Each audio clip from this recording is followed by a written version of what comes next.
like a Hellcat.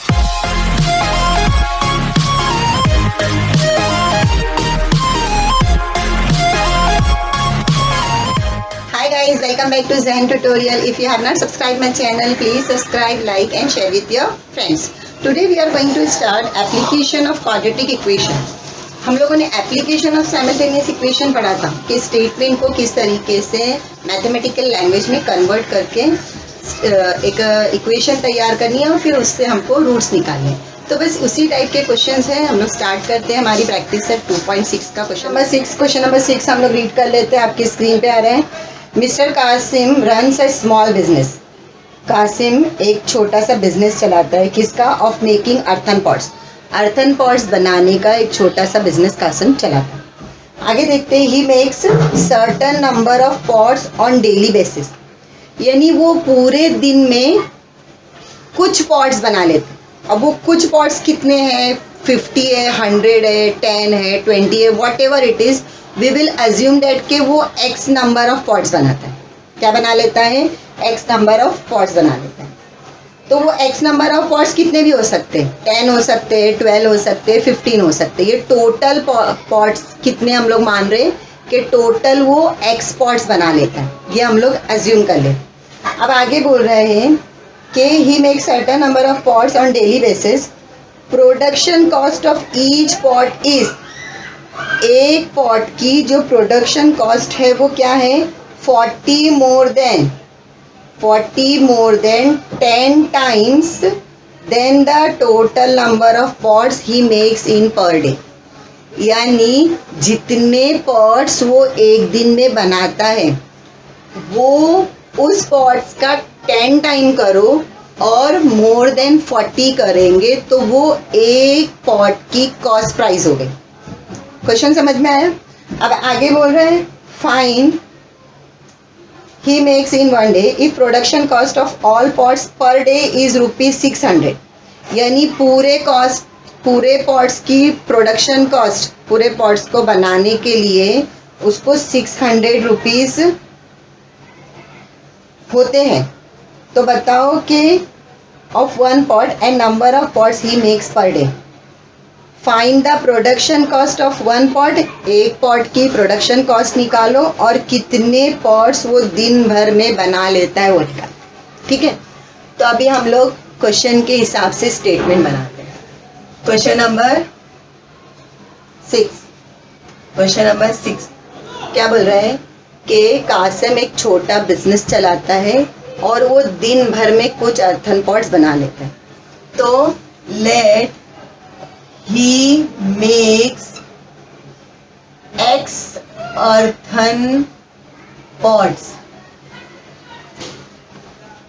per day। हर दिन वो कितने अर्थन पॉट्स बना लेता है? X पॉट्स बना लेता है। टोटल उसके अर्थन पॉट्स इतने हैं। हाँ, अब production cost of each, production cost of each pot, एक पॉट की प्रोडक्शन कॉस्ट कितनी है? एक पॉट की प्रोडक्शन कॉस्ट बोल रहा है 40 more than यानी +40। किसके? जितने अर्थन पॉट्स वो एक दिन में बना लेता है उसका 10 टाइम्स। तो कितने बना लेता है वो? x। क्या हो गया? 10x। तो ये production cost of each pot, एक पॉट की प्रोडक्शन कॉस्ट ये बन गई। समझ में आया? कितने पॉट्स बना लेता है वो? एक्स पॉट बना लेता है। जितने पॉट्स वो दिन भर में बनाता है उसका 10 टाइम और 40 मोर देन जो है वो एक पॉट की कॉस्ट है। अब आगे के बाय द गिवन कंडीशन,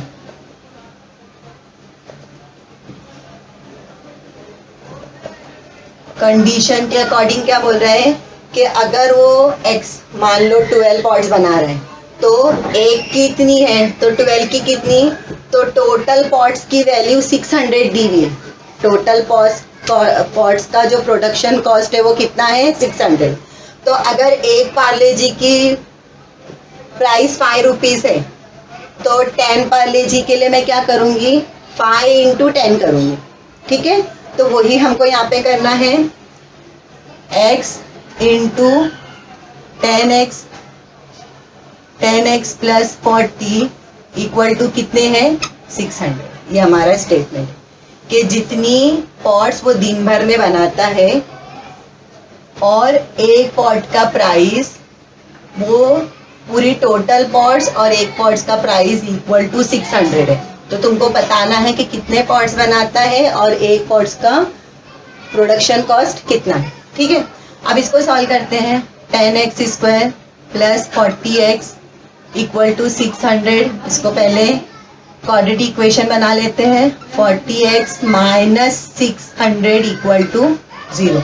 तो मैं डिवाइड बाय 10 करूंगी तो मुझे मिल जाएगा x square plus 4x minus 60 equal to 0। क्या किया हमने, डिवाइड बाय 10। ये आप लिख लेना।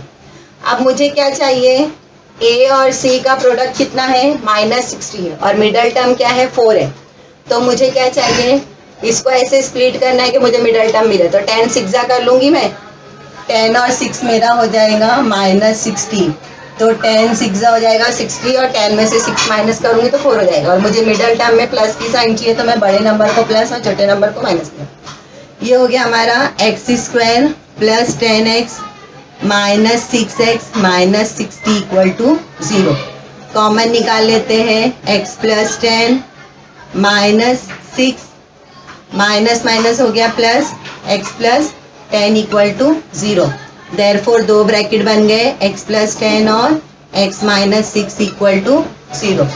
आगे करते हैं इसको, x plus 10 equal to 0 and x minus 6 equal to 0।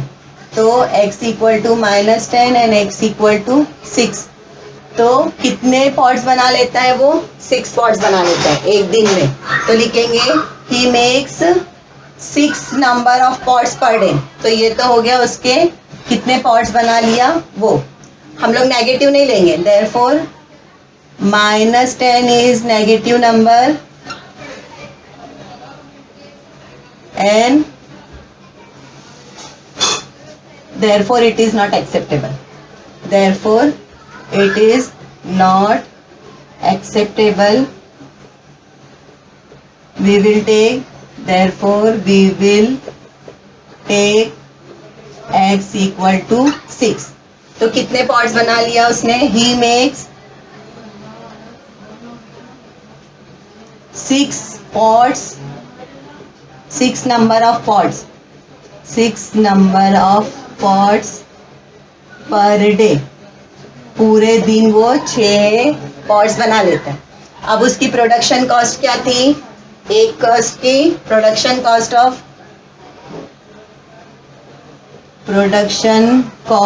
Of each pot कितनी थी, 10x प्लस 40।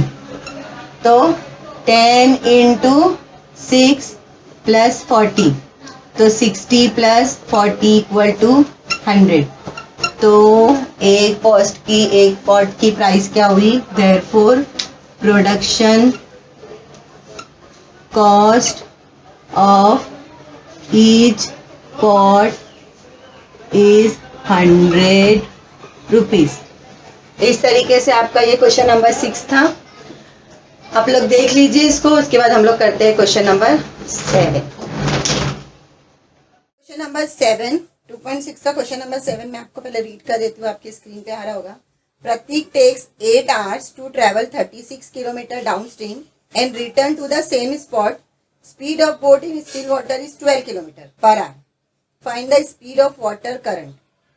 ठीक है, तो हम लोग पहले यहाँ पर चीज पहले समझ लेते हैं कि डाउन स्ट्रीम क्या है और अपस्ट्रीम क्या है। आप लोग साइकिल चलाए हो, साइकिल जब आप चलाते हो तो जब स्लोप आता है, आप साइकिल आपकी रनिंग में है, अब स्लोप आ रहा है, तो आप पैडल नहीं भी चलाओगे ना तो आपकी साइकिल मूव करेगी। तो वो क्या है कि आपकी बॉडी का करंट नहीं जा रहा है, आपका बॉडी का जो आपको वो लगाना है, इफर्ट लगाना है, वो नहीं लग रहा है। और वो पैडल अपने बिना चलाए ही साइकिल जो है ना चल रही है। क्यों चल रही है? क्योंकि स्लोप है, वॉट उसका जो लैंड का जो स्लोप है ना, उस स्लोप पे गाड़ी अपने आप मूव कर रही है। और जब इसी तरीके से जब आप माउंटेन या कुछ ऐसी ऊंचाई जैसे पे जाते हो तो आपको एक्स्ट्रा इफर्ट लगाना पड़ता है, जल्दी जल्दी साइकिल एकदम जल्दी जल्दी मूव नहीं होती है। तो उसी तरीके के एग्जाम्पल पे बेस पे हमारा ये क्वेश्चन है। ये मान लो कि यहाँ पे बोट चल रही है, ये पानी है, यहाँ पे बोट चल रही है, ठीक है। तो बोट जब पानी के डायरेक्शन में जाएगी तो वहां पे बोट का जो करंट है वो तो रहेगा ही रहेगा, साथ ही साथ पानी के डायरेक्शन में मूव करेगी वो आसानी के साथ। तो बोट के करंट के साथ साथ वहां पे पानी का भी करंट मिल गया, तो वो एक्स्ट्रा उसमें ऐड हो गया।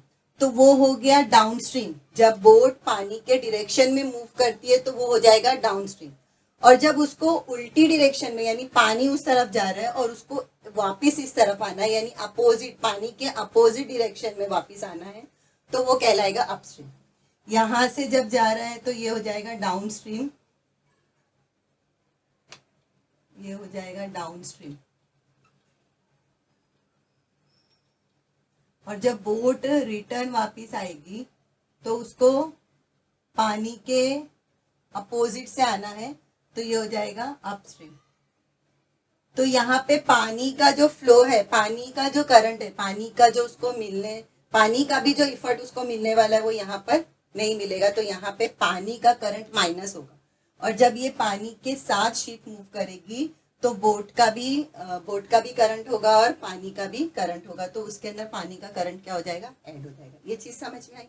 अभी हम लोग क्वेश्चन देखते हैं। ये पूरा जो डिस्टेंस है वो कितना है, 36 किलोमीटर है। कितना है, 36 किलोमीटर। वो यहाँ से जा भी रहा है और वहां से रिटर्न भी आ रहा है, यहाँ से जा भी रहा है और वहां से रिटर्न भी आ रहा है। मतलब 36 किलोमीटर डाउन स्ट्रीम भी जा रहा है और 36 किलोमीटर अपस्ट्रीम भी आ रहा है। जब 36 किलोमीटर डाउन स्ट्रीम जा रहा है तो पानी के करंट के साथ जाएगा, और जब 36 किलोमीटर अपस्ट्रीम आएगा तो पानी का करंट उसमें से माइनस हो जाएगा। ठीक है, ये चीज समझ में आई? अभी हम लोग क्वेश्चन आगे पढ़ते हैं।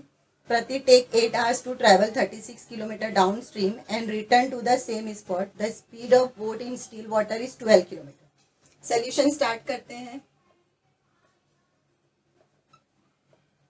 Speed of boat,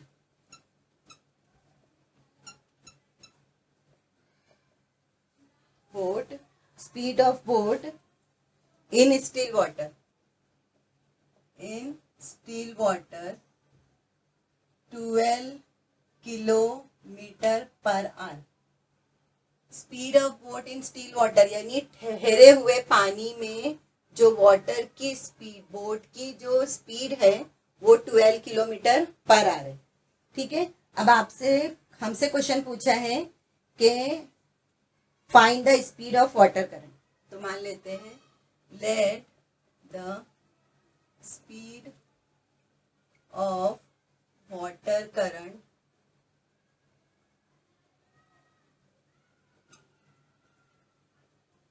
भी x। हमने क्या मान लिए, स्पीड ऑफ वाटर करंट भी हमने मान लिए x है। ठीक है, speed of boat in still water कितनी है, 12 किलोमीटर पर आवर है। Late the speed of water current भी x, ये हमने मान लिए। अब ये आगे है,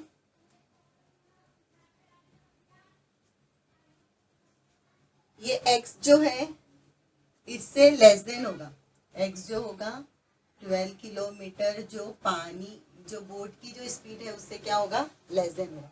अभी देखो, जब डाउन स्ट्रीम जाएगा, क्या जाएगा, डाउन स्ट्रीम जाएगा। डाउन स्ट्रीम जाने के लिए स्पीड क्या होगी, स्पीड ऑफ डाउन स्ट्रीम,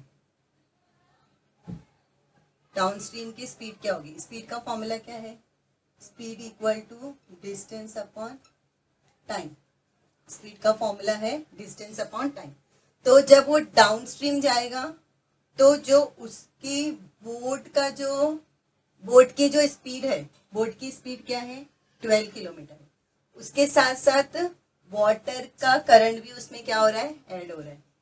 तो जब ये डाउन स्ट्रीम जा रहा है तो क्या हो जाएगा, 12 + x। Speed of down stream क्या हो जाएगा 12 प्लस एक्स। उसी तरीके से speed of upstream, upstream speed क्या हो जाएगी 12 माइनस एक्स होगी, क्योंकि जब वो रिटर्न आएगा तो पानी के डायरेक्शन के अपोजिट डायरेक्शन में आ रहा है, तो वहां पे जो पानी का जो करंट है वो नहीं जा रहा है, पानी का करंट उसमें से माइनस हो रहा है, वो बोट के अपने करंट से आ रहा है। तो ये स्पीड ऑफ अपस्ट्रीम क्या हो जाएगी 12 माइनस एक्स और स्पीड ऑफ डाउन स्ट्रीम हो जाएगी 12 प्लस एक्स। अब स्पीड का तो फॉर्मूला डिस्टेंस अपॉन टाइम है, मैं टाइम के फॉर्मूले को लिख लेती हूँ, तो टाइम क्या हो जाएगा, टाइम इक्वल हो जाएगा डिस्टेंस अपॉन स्पीड। टाइम क्या हो जाएगा डिस्टेंस अपॉन स्पीड। देखो ये 12 प्लस एक्स क्या है डाउन स्ट्रीम की स्पीड है, और 12 माइनस एक्स क्या है अपस्ट्रीम की स्पीड है, ठीक है।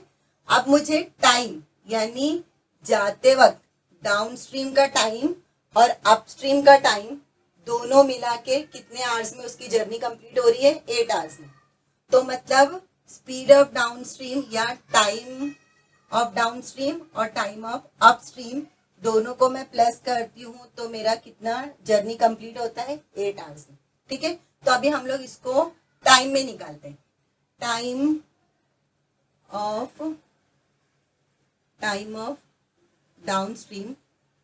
डाउन स्ट्रीम के लिए लगने वाला टाइम जिसको हम लोग मान लेते हैं T1, तो T1 क्या हो जाएगा डिस्टेंस अपॉन स्पीड। तो डिस्टेंस कितना है 36 किलोमीटर है, डिस्टेंस कितना है 36 किलोमीटर, और डाउन स्ट्रीम है इसलिए क्या है 12 प्लस एक्स, यानी टाइम ऑफ डाउन स्ट्रीम कितना है T1 equal to 36 upon 12 plus x. फिर टाइम ऑफ अपस्ट्रीम ले लो आप।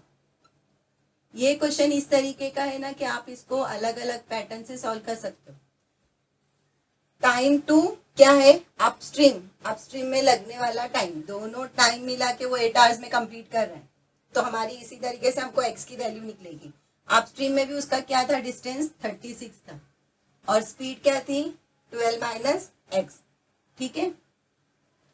ये इक्वेशन किस तरीके से हमने बनाई इतना समझ में आया। अब इसको आगे सॉल्व करते हैं। आगे देखो, आगे क्या है कि T1 और T2 यानी डाउनस्ट्रीम और अपस्ट्रीम, डाउनस्ट्रीम जाएगा और अपस्ट्रीम रिटर्न आएगा, दोनों को मिला के उसको कितना टाइम लग रहा है 8 आवर्स लग रहा है। तो यहाँ पे लिखते हैं T1 plus T2 equal to 8 hours, 8 hours उसको लग रहे हैं। अब T1 की जगह मैं लिख लेती हूँ 36 upon 12 plus x plus 36 upon 12 minus x equal to 8। इस तरीके से हमारी इक्वेशन तैयार हुई। अब इसी इक्वेशन से हम लोग डाउनस्ट्रीम और अपस्ट्रीम के सारी कंडीशंस को देखते हुए हम लोग एक्स की वैल्यू निकालते हैं। ये मैं यहाँ पे रब कर देती हूँ। अभी 36 को अगर मैं कॉमन निकाल लेती हूँ तो क्या बचता है 1 upon 12 plus x plus 1 upon 12 minus x equal to 8। Denominator equalize करते हैं और इसको प्लस करते हैं। 36 एज इट इज रहेगा, ये 12 minus x plus 12 plus x, और ये हो जाएगा 12 स्क्वायर ए स्क्वायर बी स्क्वायर, ए प्लस बी ए माइनस बी है तो इसको हम लोग ए स्क्वायर माइनस बी स्क्वायर के फॉर्म में लिख लेते हैं, ठीक है। अभी देखो ये प्लस एक्स और माइनस एक्स क्या हो जाएंगे कैंसिल हो जाएंगे, प्लस एक्स और माइनस एक्स कैंसिल हो जाएंगे, तो बचेगा हमारे यहाँ पर 12 और 12 हो गए 24। तो 36 इंटू 12 हो गया 24 equal to 8। 12 square minus x square यहाँ डिवाइड हो रहा है, वहां जाके क्या हो जाएगा मल्टीप्लाई, तो ये हो गया 12 स्क्वायर का मैं डायरेक्ट लिख देती हूँ 144 माइनस एक्स स्क्वायर। 8 यहाँ पे मल्टीप्लाई हो रहा है, यहाँ लाके मैं उसको डिवाइड कर सकती हूँ, तो ये हो जाएगा 36 into 24 equal to 144 minus x square, और ये 8 यहाँ मल्टीप्लाई हो रहा था, यहाँ पे आके वो डिवाइड हुआ, तो ये 8 कैंसिल होगा, 8 1 जा 8, 8 3 जा 24, 36 3 जा हो जाएगा 108 equal to 144 minus x square, ठीक है। अब इसको आगे करते हैं।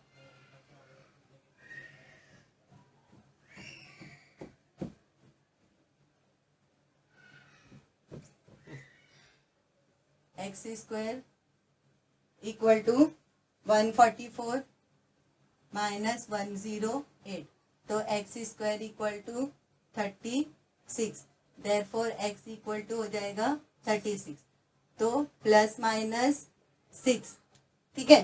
तो एक बार x की वैल्यू आ जाएंगी +6 और x की वैल्यू आ जाएंगी -6। तो जो हमने x क्या माने थे, let the speed of water current be x, तो water current be will not be negative, water current will not be negative, therefore we will take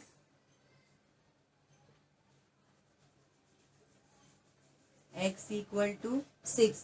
तो वाटर करंट कितना होगा, x था मतलब 6 kilometre per our, therefore speed of water current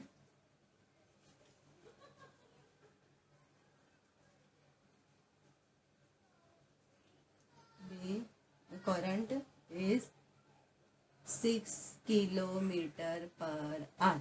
ये हो गया आपका, इस तरीके से यहाँ पे क्वेश्चन खत्म होता है। मैं आपको एक बार और okay, we are going to start practice at 2.68 questions. Pintu takes 6 days more than those of Nishu to complete certain work. If they work together, they finish it in 4 days. How many days would it take to complete the work if they work alone? क्या बोल रहे हैं कि Pintu takes 6 days more than those of Nishu to complete certain work.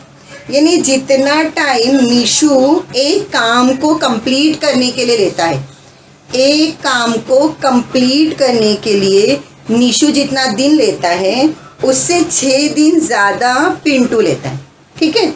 ये हम लोग यहाँ से देखते हैं कि कैसे इसकी बनेगी। ये हमारा प्रैक्टिस सेट 2.6 का क्वेश्चन नंबर हम लोग 8 का, ओके। तो सपोज करते हैं, लेट, किसको सपोज करते हैं, निशु से ज़्यादा लेता है तो निशु को एक्स सपोज करते हैं। Let Nishu takes X days to complete certain work. Complete certain work. एक दिन को खत्म करने के लिए एक काम को X days में कंप्लीट करता है। Therefore, Pintu takes 6 days more. Therefore, Pintu takes x plus 6 days। क्या बोल रहे हैं, जितना टाइम निशु लेता है उससे 6 दिन ज्यादा लेता है। तो 6 दिन ज्यादा लेता है तो हमने निशु को अगर x सपोज कर लिया तो पिंटू उससे भी 6 दिन ज्यादा लेता है, तो क्या हो जाएगा, x plus 6 days to complete, same लिखेंगे, टू कंप्लीट सर्टेन वर्क, ठीक है। अभी देखो, एक काम को खत्म करने के लिए जितना वक्त लगता है, जितना दिन लेता है, तो वो 1/, हो जाएगा, क्योंकि 1 वर्क है ना, 1 वर्क टेक्स x डेज। एक काम इतने दिन में कंप्लीट होता है। कैसे, अगर सपोज मान लो कि मैंने एक काम को 2 दिन में कंप्लीट किया, 2 डेज में कंप्लीट किया, 1 वर्क को मैंने 2 डेज में कंप्लीट किया, मतलब मैंने एक दिन में कितना काम किया, 1/2 है ना। तो कितना हो जाएगा ये, 2/2, तो क्या हुआ, 1 डेज। वैसे ही अगर मैं एक काम को 3 दिन में करता हूँ तो क्या हो जाएगा, 1 वर्क को मैं 3 डेज में कर रहा हूँ, तो एक दिन में मैं कितना काम करूँगा, 1/3, तो क्या हो जाएगा ये 3/3, मतलब कैंसल होके कितना आया, 1। यानी जब भी हम लोग काम की बात करते हैं तो जितने दिन ले रहे, तो एक काम को इतने दिन, तो वो 1/, इस तरीके से फ्रैक्शन में आएगा। काम जब भी आएगा वो कैसे आएगा, फ्रैक्शन में आएगा, क्योंकि एक काम को इतने दिन लग रहे। तो डायरेक्ट हम x डेज नहीं लिखेंगे, हम लोग क्या लिखेंगे, एक दिन में वो इतना काम कर रहा है, तो Nishu takes x days to complete certain work. एक काम को कंप्लीट करने के लिए वो x डेज लेता है, तो क्या हो जाएगा, ये 1/x होगा और 1/x plus 6 days to complete certain work. ये हम लोग ने सोल्यूशन नहीं लिखे, यहाँ पे लिखते हैं सोल्यूशन। फिर आगे लिखेंगे, इन वन डे, यानी एक दिन में कितना काम हुआ, in one day Nishu does 1/x part of the work, 1/x part of the work. एक दिन में वो 1/x पूरे काम का 1/x पार्ट करता है एक दिन के अंदर. Therefore पिंटू कितना करेगा, in one day Pintu does 1/x plus 6 part of the work. ठीक है, एक्स डेज लगते हैं उनको कोई काम खत्म करने के लिए. एक को लगते हैं एक्स डेज और पिंटू को लगते हैं 6 दिन ज्यादा, तो एक्स प्लस 6 डेज. अभी वो लोग 1/x पार्ट कर रहे, एक दिन के अंदर पूरा काम नहीं खत्म कर रहे, एक दिन के अंदर पूरे काम का 1/x पार्ट कर रहे. इतना पार्ट, वो एक काम का इतना पार्ट कर रहे. तो निशु कर रहा है 1/x part of the work, पूरे काम का 1/x पार्ट कर रहा है. तो पिंटू कितना कर रहा है, 1/x plus 6 part of the work कर रहा है. अब क्या बोल रहा है कि दोनों मिलकर together they complete the work in 4 days. तो लिखेंगे by the given condition, by the given condition together they complete, together they complete the work in 4 days. 4 days, 4 days में कंप्लीट कर रही है, यानी ये भी 1/4 है.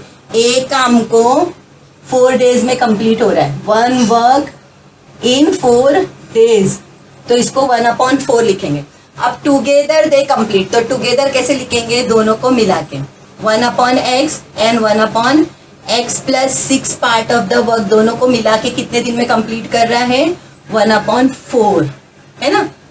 4 दिन में कंप्लीट हो रहा है. एक काम कितने दिन में कंप्लीट हो रहा है, 4 डेज में. तो ये together they complete the work in 4 days. ठीक है, तो अब इसको देखते हैं. ये जो प्लस है इनको क्या करते हैं, पहले डिनोमिनेटर इक्वलाइज करते हैं. डिनोमिनेटर इक्वलाइज करने के लिए इधर x प्लस 6 जाएगा, ये हो जाएगा x, ये x प्लस 6 और ये x, तो ये हो जाएगा x plus 6 plus x upon x square plus 6x equal to 1/4. तो x हो जाएगा 2x plus 6 upon x square plus 6x equal to 1/4. ठीक है, अब इसी को यहाँ पे एक इक्वेशन में फॉर्म करते हैं. ये सारा रफ कर देते हैं. इसको हम लोग क्रॉस मल्टीप्लाई करते हैं, 2x प्लस 6 को 4 से और एक्स स्क्वायर प्लस 6x को 1 से. तो ये हो जाएगा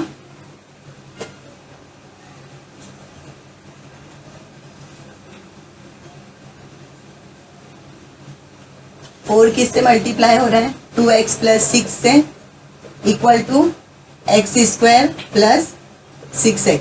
देखो 4 हो रहा है इससे मल्टीप्लाई 2x प्लस 6 से, और एक्स स्क्वायर प्लस 6x किससे मल्टीप्लाई हो रहा है, 1 से. तो एज इट इज आएगा.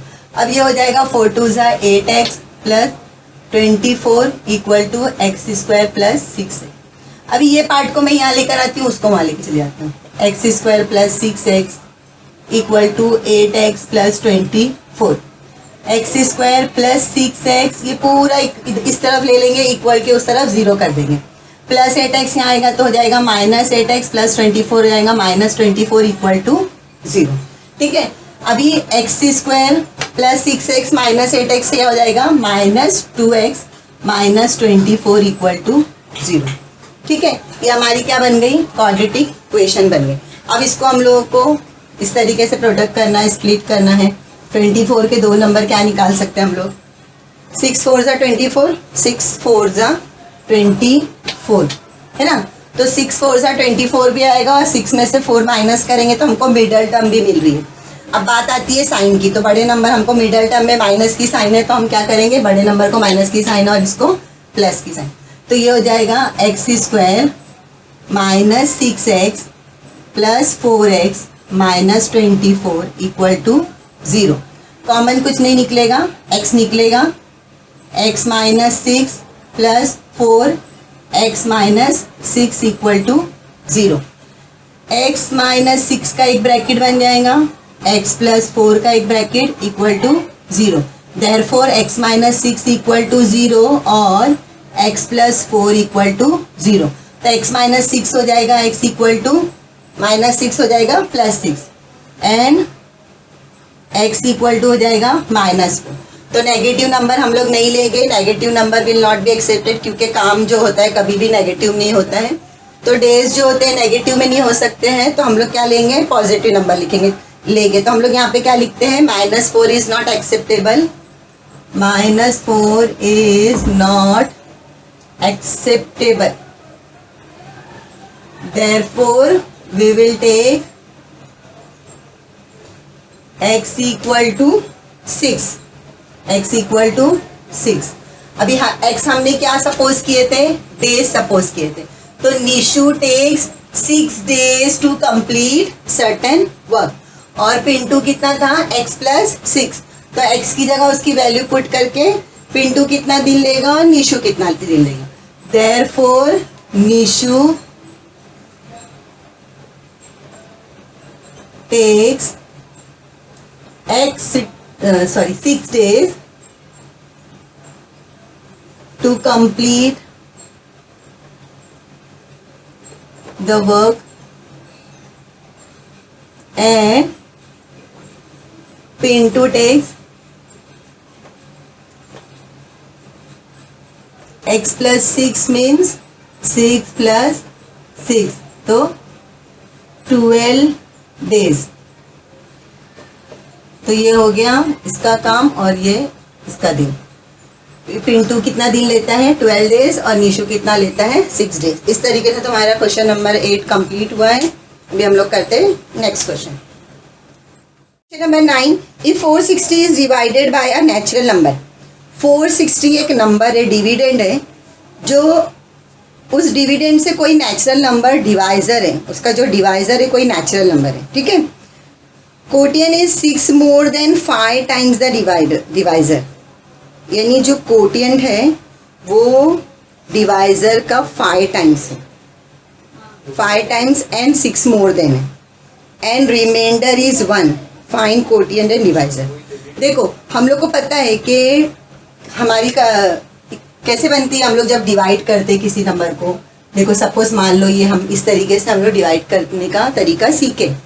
कौन सा नंबर डिवाइड हो रहा है, 460 डिवाइड हो रहा है, ठीक है। 460 डिवाइड हम लोग ऐसे लिखते हैं ना, dividend equal to divisor multiply by quotient and plus reminder, है ना। इस तरीके से हमारा स्टेटमेंट तैयार होता है। यानी कोई भी नंबर, कोई अगर डिविडेंड है उससे कोई डिवाइजर, उसका कोई डिवाइजर है, वो अगर इस डिविडेंड से डिवाइड हो रहा है तो कितना नंबर पढ़ने पर हो रहा है, वो कोटियंट आता है। कोटियंट और डिवाइजर को जब हम मल्टीप्लाई करते हैं और वो पूरा मल्टीप्लाई होता है तो रिमाइंडर 0 बचता है। और अगर नहीं होता है, जैसे कि 9 है और पूरा नहीं डिवाइड हो रहा है, तो 2 4 जा 8 हुआ और रिमाइंडर क्या बचा, 1 बचा। तो ये डिविडेंड है, ये तुम्हारा डिवाइजर है, ये कोटियंट है। तो मैंने डिवाइजर और कोटियंट को मल्टीप्लाई किया, divisor multiply by quotient plus reminder equal to dividend. देखो डिविडेंड मेरा क्या है, 9 है, डिवाइजर क्या है, 2 है, कोटियंट क्या है, 4 है, प्लस क्या है, रिमाइंडर 1। तो 2 4 जा 8 और उसमें रिमाइंडर प्लस किया तो 1 इक्वल टू 9। तो ये 9 पूरा क्या बना, मेरा डिविडेंड बना। समझ में आया, ये आपके समझने के लिए। तो इसी तरीके का ये क्या है कि 460 एक नंबर है जिसका जो डिवाइजर है ना कोई नेचुरल नंबर है। तो नेचुरल नंबर में मैं मान लेती हूँ कि वो नेचुरल नंबर क्या है, x। अभी आगे क्या बोल रहे हैं क्वेश्चन के अंदर कि जितना डिवाइजर है, कोटियंट क्या है उससे 6 मोर देन है, जितना डिवाइजर है कोटियंट उससे 6 मोर देन है, एंड 5 टाइम्स द डिवाइजर। तो 5 टाइम्स द डिवाइजर यानी डिवाइजर का 5 टाइम्स एंड 6 मोर देन, ठीक है। और रिमाइंडर क्या बच रहा है यहाँ पर, 1। आया समझ में। बस अब इसी को लेंगे हम लोग और हमारा इस फॉर्मेट में लिखेंगे। डिविडेंड क्या है हमारा, 460, ठीक। किससे डिवाइजर हो रहा है, वो कोई नेचुरल नंबर से। तो मान लेते हैं कि नेचुरल नंबर क्या है, x है। अब कोटियन बोल रहा है जितना डिवाइजर है उससे 6 मोर देन ज़्यादा है और 5 टाइम्स है, ये हो गया हमारा, ये दोनों आपस में क्या हो रहा है, मल्टीप्लाई। तो रिमाइंडर क्या बच रहा है, 1। इस तरीके का अगर आपने फॉर्मेट तैयार कर लिया ना तो आपको यहाँ पे सॉल्व करना बहुत ईजी हो जाएगा। ठीक है, अगर हम लोग इसको करते हैं कि लेट क्या है, divisor, let divisor be x, therefore quotient क्या हो जाएगा, quotient equal to 5x plus 6, ठीक है, एंड रिमाइंडर इक्वल टू 1। अब ये हमने तैयार किया इस तरीके से, इसको इसी तरीके से सॉल्व करेंगे। तो ये हो रहा है 460, यहाँ लिखो आप dividend equal to divisor multiply by quotient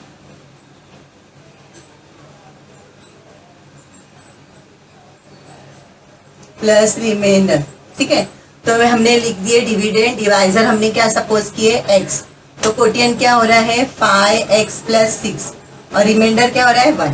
ठीक है, अब ये 460 एज इट इज लिखेंगे और ये जो दोनों मल्टीप्लाई हो रहे हैं इनको मल्टीप्लाई करेंगे, तो 5x x से मल्टीप्लाई होएगा तो क्या हो जाएगा, इतना पार्ट मल्टीप्लाई हो रहा है और ये +1 अलग है, ये दोनों आपस में मल्टीप्लाई होते हैं, 5x और x हो गए तो क्या हो जाएंगे 5x square plus 6x plus 1। ठीक है, अब ये +1 यहाँ पे आ जाएगा तो 460, या तो मैं पूरा ये पार्ट यहाँ लिख लेती हूँ, 460 वहाँ ले जाती हूँ, तो ये 5x square plus 6x plus 1 minus 460 equal to 0। आया समझ में।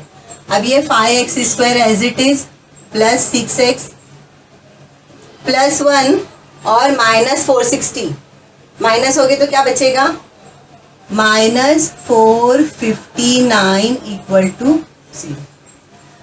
आया समझ में। ये इस तरीके से अगर स्टेटमेंट बन गया ना तो फिर सॉल्व करना बहुत इजी हो जाता है। अब क्या करेंगे हम लोग, 459 को 5 से मल्टीप्लाई करेंगे, फिर जो हमको a इंटू सी का प्रोडक्ट मिलेगा उसको इस तरीके से स्प्लिट करेंगे कि हमको मिडल टर्म मिले। ठीक है, हम लोग यहाँ पे कुछ रफ वर्क करते हैं, ये पूरा मैं रफ कर देती हूँ। अभी 459 और 5 का हमको इन दोनों का प्रोडक्ट करके हमको ऐसे दो नंबर ढूंढना है जिसका मिडल टर्म हमको 6 मिले। तो ये थोड़ा मुश्किल होता है, इसको तुम फॉर्मूले मेथड से, कंप्लीट स्क्वायर मेथड से कर सकते हो, फॉर्मूला मेथड से बहुत आसानी से हो जाएगा, बट फिर भी हम लोग इसको फैक्टराइज से ही करते हैं। देखो क्या है, ए और सी का प्रोडक्ट क्या है आपके पास, 459 को आप 5 से मल्टीप्लाई करो, 459 को आप 5 से मल्टीप्लाई करेंगे तो 5 9 जा 5 5 जा 25, 25 और 4 हो जाएगा 29, 5 4 जा 20 और ये हो गया 22, यानी आपको क्या नंबर मिल रहा है 2295। ये नंबर आपका ए इंटू सी का प्रोडक्ट है। अभी आपको मिडल टर्म क्या चाहिए, 6 चाहिए।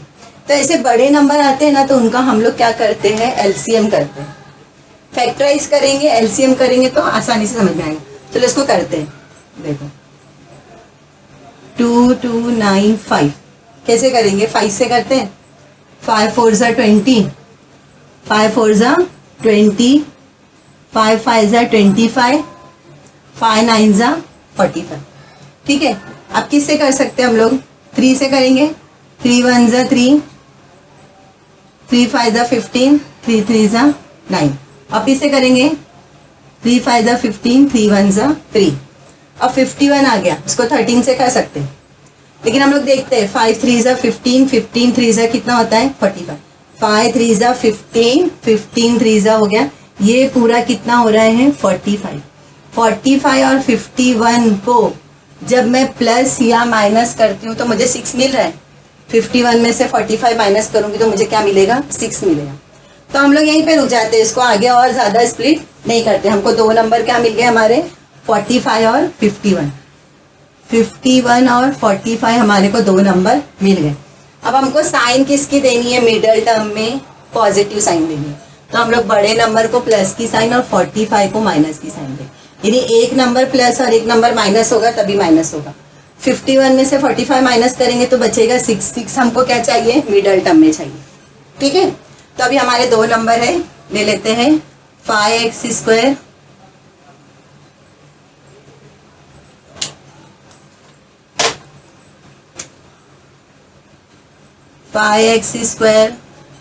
Plus 51x minus 45x minus 459 equal to 0। ठीक है, कॉमन निकालेंगे। यहाँ एक्स स्क्वायर है, यहाँ एक्स है, यहाँ 5 है, 51 है। 5 और 51 एक टेबल में नहीं आते, तो एक्स स्क्वायर और एक्स में से एक्स कॉमन निकलेगा। तो हम लोग क्या निकालेंगे, एक्स। क्या मिलेगा हमको, 5x प्लस 51, ये एक ब्रैकेट है। देखो 5 है यहाँ पर, तो 5 और एक्स स्क्वायर से एक्स निकल गया तो 5x बचा। अब 51 एक्स में से एक्स निकल गया, 51 बचा, तो ये एक ब्रैकेट बना। अब ये माइनस 45 और 459 कॉमन क्या आता है, 9 के टेबल में आता है। 9 5 ज़ा 45 और 9 51 ज़ा 51 को 9 से मल्टीप्लाई करेंगे तो आएगा 459।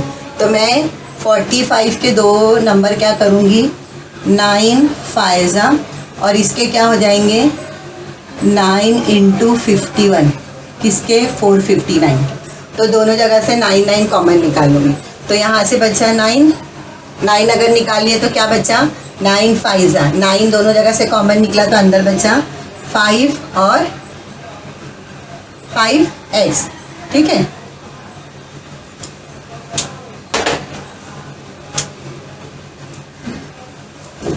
नाइन तो 5x माइनस माइनस हो जाएंगे प्लस। अब 459 के भी दो नंबर किए थे, 9 इंटू 51, 9 अगर कॉमन निकल चुका है तो क्या बचा 51 equal to 0।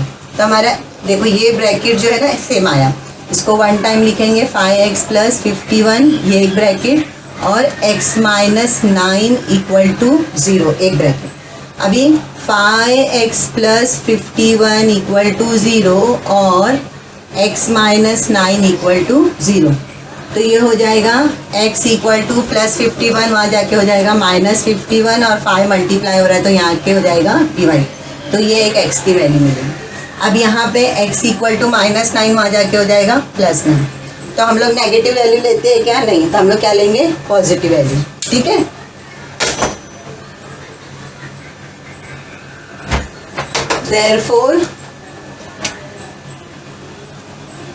therefore x equal to minus 51 upon 5 is not acceptable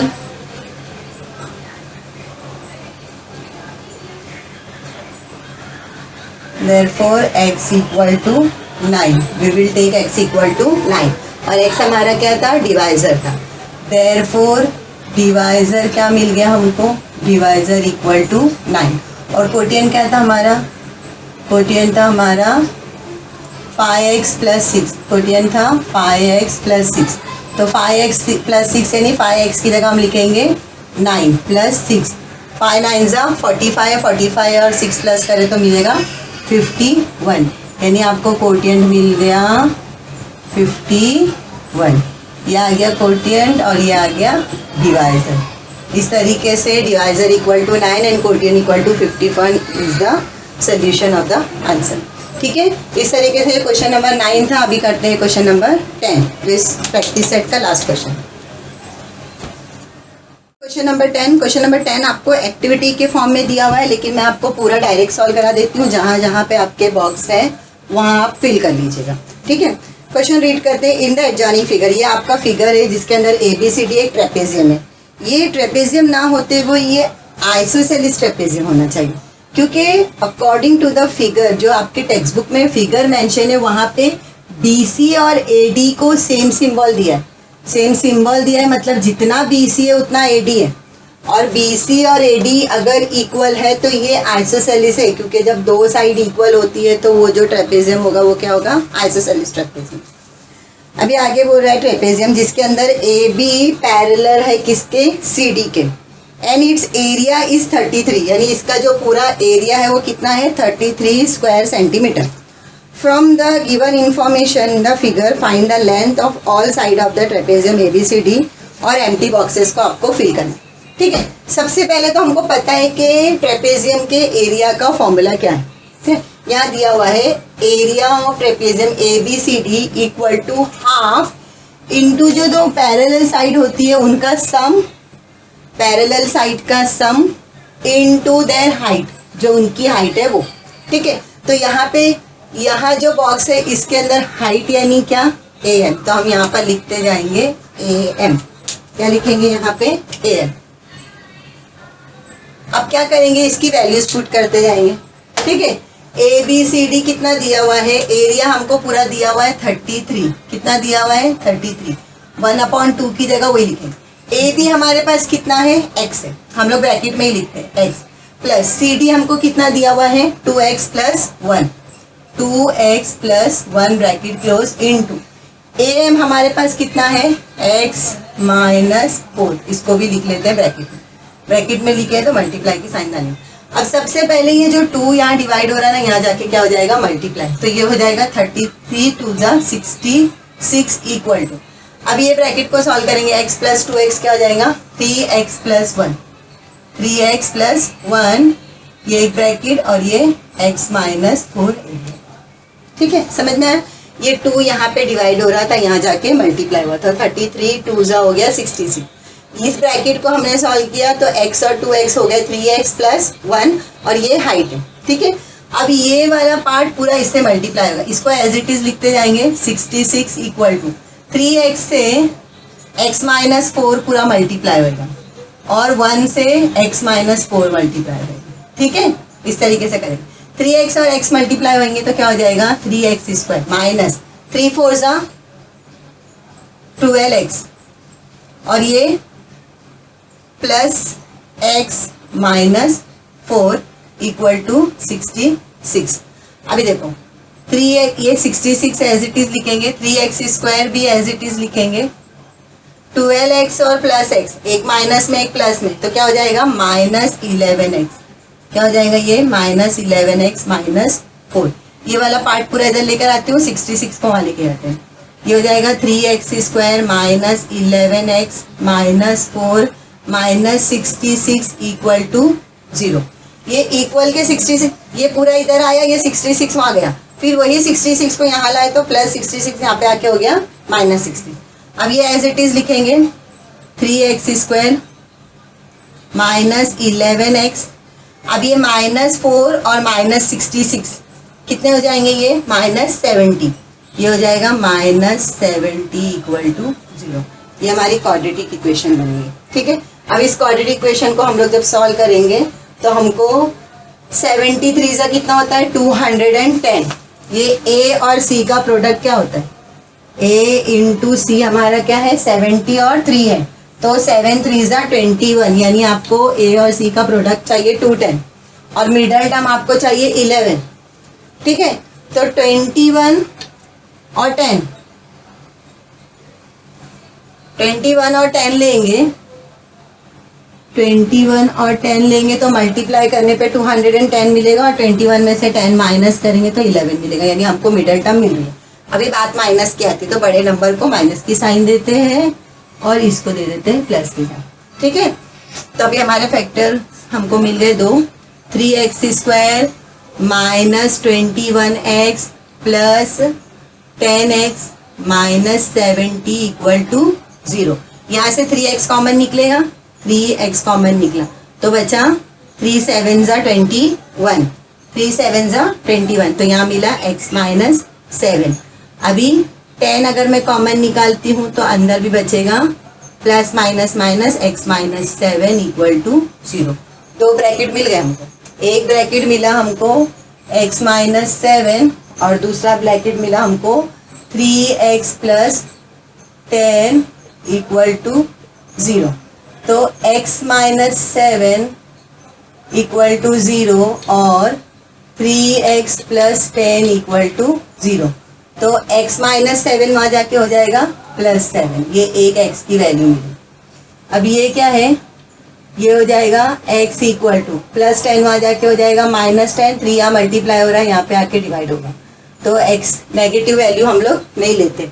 यहाँ पे दिया हुआ है, बुक आपके एक्टिविटी में दिया हुआ है x - 10/3 को हम लोग कैंसिल, ऐसा कैंसिल करके दिया हुआ है। x की वैल्यू क्या है, 7, x इक्वल टू 7 हम लोग ले रहे हैं। तो हमारे ए बी हमको क्या मिल गया, A B equal to 7 centimetre. और क्या पूछा है हमारे से, अगर ए बी एक्स था तो ए बी कितना हो गया, 7 सेंटीमीटर। अभी सारी वैल्यूज पूछा है, BC कितना बोला है, x माइनस 2, तो जितना BC है उतना ही AD है, क्योंकि यहाँ पे इक्वल की साइन दी हुई है। तो BC कितना था हमारे पास, BC था x माइनस 2, x माइनस 2 यानी 7 माइनस 2 यानी 5, तो BC हमको कितना मिला, 5। तो जितना BC है उतना ही AD भी होगा, तो AD इक्वल टू 5 सेंटीमीटर और BC भी 5 सेंटीमीटर। अब क्या बचा है, AM क्या था हमारा, x माइनस 4, x की जगह क्या लिखेंगे हम लोग, 7 माइनस 4, तो ये भी क्या मिला, 5, नहीं ये कितना मिला, 3, हाँ 3। AM कितना मिल गया हमको, 3, यहाँ पे AD मिल गया 5 और BC भी मिल गया हमको 5, AB मिल गया 7। अब क्या बचा, DC बचा। DC कितना दिया था, DC दिया था 2x प्लस 1, तो क्या लिखेंगे, 2, x की जगह लिखेंगे 7 प्लस 1, तो 2 7 दा 14 प्लस 1 15। तो इस तरीके से सारी साइड आ गई हमारी। ऑल साइड्स हमारे से पूछने बोला था, AB हमने निकाल लिए, BC निकाल लिए, AD निकाल लिए, AM हाइट थी वो निकाल लिए, और DC जो पूरा बेस था वो हमने निकाल लिए। इस तरीके से आपकी सारी साइड्स हमने फाइंड आउट कर लिए। जहाँ पर भी आपकी एक्टिविटी में बॉक्स है आप उसको हाईलाइट कर लीजिए। इस तरीके से पूरा क्वेश्चन नंबर 10 था। अगर आपको हमारा वीडियो पसंद आ रहा है तो प्लीज़ लाइक कीजिए, सब्सक्राइब कीजिए, अपने फ्रेंड्स के साथ शेयर कीजिए। मिलते हैं नेक्स्ट वीडियो में। Till then good bye.